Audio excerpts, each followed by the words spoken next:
This has been very successful. This was planted last July and really came out well. It was well cared for, well watered. We've got wonderful establishment. So the sedges we use are Carex pennsylvanica. I'm going to take a walk and walk along the lakeshore with you. Carex pennsylvanica, Carex albicans, Carex blanda, some Carex gricia, Carex mesquingumensis, and Carex granularis. And we got into the sun area. This is Carex pennsylvanica and Carex albicans mixed together through here. Have some Carex blanda going down the steps. Carex mesquingumensis is a little farther ahead in some low areas. And then as we keep moving along here, look at how healthy they look. These were planted in 2.5-inch containers. My thoughts are I have to be competitive with Vinca.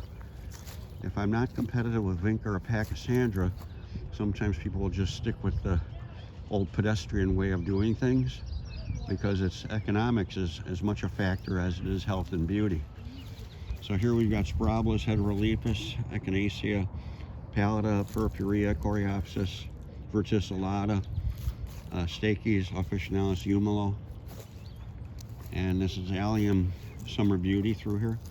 And we put Dodecathion in with this. You can see some of the Dodecathion coming up. Medii, we have Calophyllum electroides, and we planted about 400 or 300 probably Dropteris marginalis, leatherwood fern. But just we'll keep walking, and again, healthy. The plants have done very well. A, they were planted well. B, they were cared for well and watered. So you had a combination of smart. And if you get a good start and we do it in a smart way, we can be successful. So, oh, and Iris cristata. There's Iris cristata in here. I forgot to put Iris cristata in. So it's more than a minute, 2 minutes, but I just wanted to show you something that is moving in a good direction.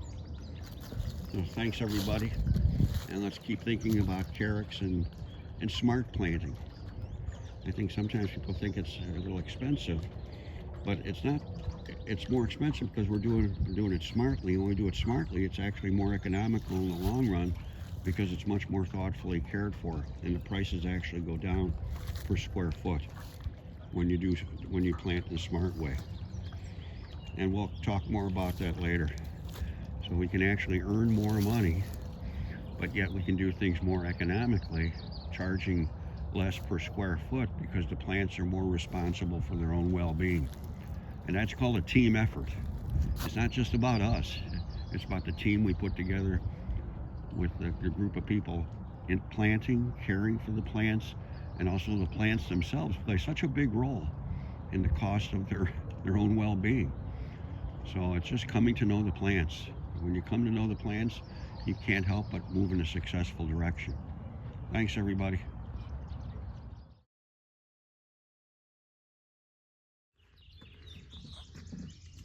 Hi everybody. Well, we're doing a garden renovation. This was a garden put in, I think I did it 12 or 14 years ago. And 9 years ago, the stewardship was taken over by the mowing group, the mowing company. So it's kind of declined. They did a good job of weeding, but they didn't know. What they didn't know was letting a lot of things like Tradescantia. See the Tradescantia seeded everywhere, took over a lot of the beds. The panicum spread, and they fell over the top of other plants as they got bigger and shaded out the plants below them. So we're strategically moving oh, and Solidago canadensis came in and took over that whole area, and that comes in on the feet of birds. So we're strategically taking out plants, creating open space. We'll probably divide the Carl Forster, we'll divide the Allium Summer Beauty. The Spiralis clumps look okay. And we'll go over here, and here's Jean and Emily are creating more space.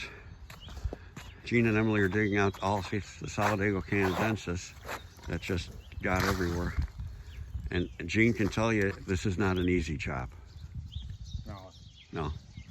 So if you see Solidago canadensis get in your garden, you might start taking out when you first see it.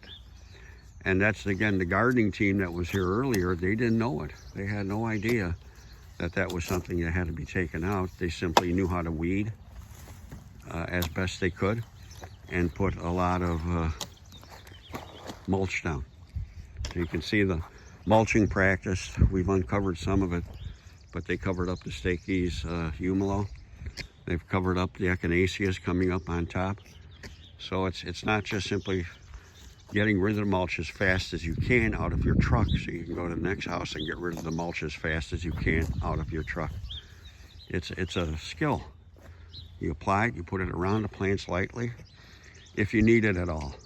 The compost, this is composted wood with leaf mulch, real old leaf compost mixed in, so it's not easy to use.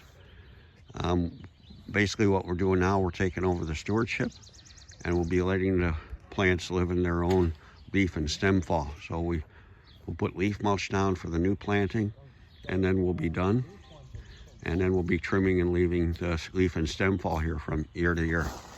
So here, let's take a good look at the sod of Solidago. So again, let's take a look at the rhizomes. Here's what Gene and Emily are digging out. This is work, and that's why we're trying to, with gardening, we're trying not to be laborers. We just want to be joyful gardeners. There's nothing joyful about digging out 10 square feet of Solidago canadensis and having the gardeners that were here actually we're being paid to let this happen. So that's the outcome. So that's why I'm really encouraging looking at professional gardening, going in a direction where we understand what's coming in and what needs to be cared for right away. As you are weeding, you interpret the plants, you look at Solidago coming in and you remove it. So it's very exciting that we're asked to come back.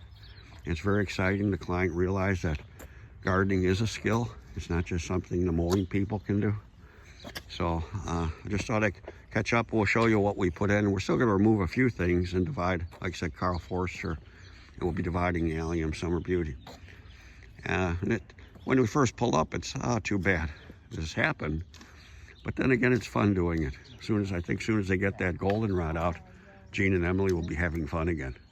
Right now, they're working way too hard.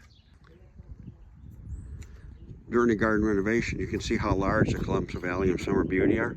I'm digging out clumps to create space, and then we'll be cutting we'll be cutting the allium in half. Because what we want to do is with the gallons we're putting in, we want everything to be in scale. We've cut in half the Calamagrostis, Carl Forster, and we'll be using them elsewhere. We have them on our tarp over here. So we'll cut the Allium Summer Beauty in half. The Geranium Sanguineum is good. The Penstemon digitalis, Husker's Red is good. Sprobolus is good. We've cut these Carl Forster in half, and Gene is now cutting the Carl Forster on the end of the bed in half. So it's about creating scale, and we'll do it also with the Amsonia tabernae montana salicifolia. Those are quite big, so we'll probably remove one, and then we'll cut the others in half also. That way, it won't look odd having the large, more mature plants with the small plants we put in. We want to create balance as we redo the garden. So that's the part we're doing now, is creating balance. And then we'll lay out the new plants and get them involved in relationships with the older plants that are still here. All right, we'll follow up on that in our next chapter coming up. Thanks.